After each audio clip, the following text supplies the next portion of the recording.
ভারতীয় গণমাধ্যমের অপপ্রচার ধৈর্যের শেষ সীমায় চলে গেছে বলে মন্তব্য করেছেন বিএনপির স্থায়ী কমিটির সদস্য আমির খসরু মাহমুদ চৌধুরী। বলেন, ইসকনের ধর্মীয় শিক্ষাকে কেন্দ্র করে তারা রাজনৈতিক প্রতিক্রিয়া দেখাচ্ছে। এদিকে জনগণের ঐক্য বিভাজন তৈরি করতে পতিত সরকারের অনুসারীরাই এসব ষড়যন্ত্র করছে বলে মনে করছেন দলের আরেক নেতা ডক্টর খন্দকার মোশাররফ হোসেন। এর জন্য নির্বাচনী রোডম্যাপ ঘোষণার বিকল্প নেই বলে মনে করছেন তারা। রহিম রুমনের প্রতিবেদন। দ্রুত নির্বাচনী রোডম্যাপ ঘোষণার দাবিতে সকালে প্রেস ক্লাবের সামনে সমাবেশ করে বাংলাদেশ গণতান্ত্রিক পার্টি। এতে যোগ দিয়ে বিএনপি চেয়ারপারসনের উপদেষ্টা জয়নুল আবদিন ফারুক অভিযোগ করেন, সরকারের দুর্বলতার কারণে চট্টগ্রামে আইনজীবী হত্যার ঘটনা ঘটেছে। একই কারণে বিভিন্ন প্রতিষ্ঠানেও বিশৃঙ্খল পরিস্থিতির সৃষ্টি হচ্ছে। শেখ হাসিনার প্রেতাত্মারা আবারও কি শুরু করেছে এখনো শুনি।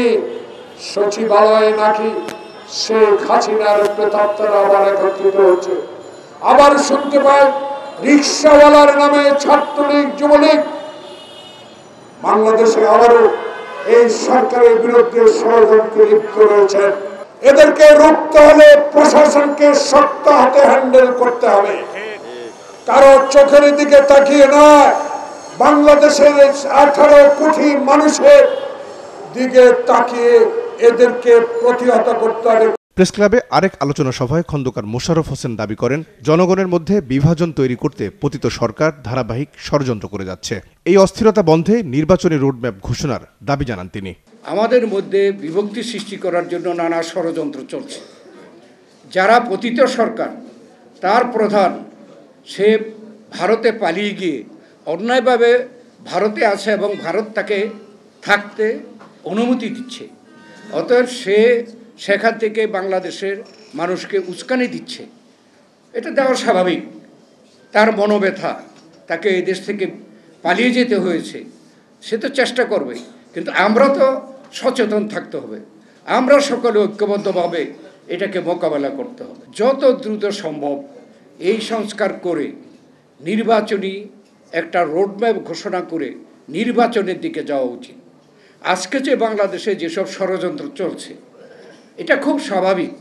যারা পতিত তারা তো সর্বশেষ চেষ্টা করবে।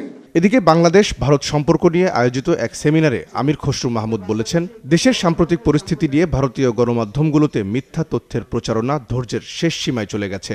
আজকে স্বৈরাচার ফ্যাসিস্ট সরকারের প্রতি সমর্থন থাকার পরিপ্রেক্ষিতে বাংলাদেশের ভিতরে যে ঘটনাগুলো ঘটছে, বাংলাদেশের মানুষ সেটা ধর্মীয়ভাবে কোনো প্রতিক্রিয়া দেখাচ্ছে না, রাজনৈতিকভাবে প্রতিক্রিয়া দেখাচ্ছে, ধর্মীয়ভাবে প্রতিক্রিয়া দেখাচ্ছে না।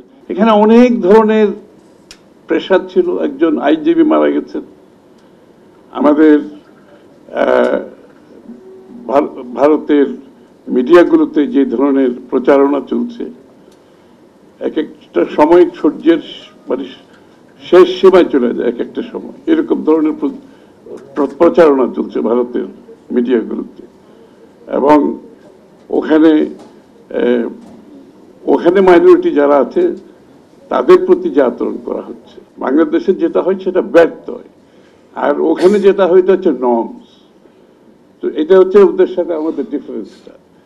তো কিন্তু এটা হচ্ছে আমাদের গর্বের বিষয়। কিন্তু জাতীয় নির্বাচনে জনগণ যদি বিএনপিকে রায় দেয়, তাহলে সব দল মতের মানুষকে সাথে নিয়ে জাতীয় সরকার গঠনের আশ্বাস দেন বিএনপির নেতা। এই ধরনের একটা ম্যাচিওর চিন্তা বাংলাদেশের ভবিষ্যতের জন্য কিন্তু একটা ভালো লোক। রহিম রুমন, ৭১, ঢাকা।